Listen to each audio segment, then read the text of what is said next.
அதேபோல் இவர் வழிபட வேண்டிய தெய்வமே இவர் தந்தை தான் நண்பர்களே. இவர் தந்தையை வழிபட்டாலே வாய்ப்பு மேல் வாய்ப்பு, வெற்றி மேல் வெற்றி கிடைத்து கொண்டே இருக்கும்.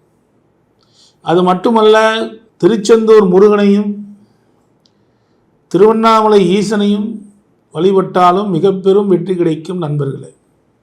எல்லோரும் திருவண்ணாமலைக்கு சென்று வழிபட முடியாத நிலையாகவும், எல்லோரும் திருச்செந்தூர் சென்று வழிபட முடியாத நிலையாகவும் ஏகப்பட்ட கூட்டம் இன்று கோயில்களிலே அலைமோதி கொண்டிருக்கின்றன. எனவே நீங்கள் ஒன்றும் இல்லை, மிக எளிமையாக செவ்வாய்க்கிழமையிலே முருகனையும் ஞாயிற்றுக்கிழமையிலே உங்கள் ஊரில் இருக்கக்கூடிய சிவபெருமானையும் வழிபட்டாலே மிக பெரும் வெற்றிகள் வந்து சேர்ந்து கொண்டே இருக்கும் இந்த வியாழக்கிழமை பிறந்தவர்களுக்கு.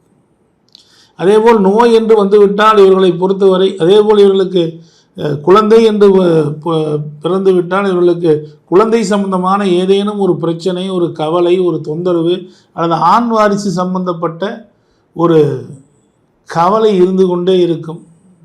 அதேபோல் இவர்களை பொறுத்தவரை பூர்வீக சொத்து என்பது இருக்கும், அது தொந்தரவுடையதாகவும் இருக்கும்.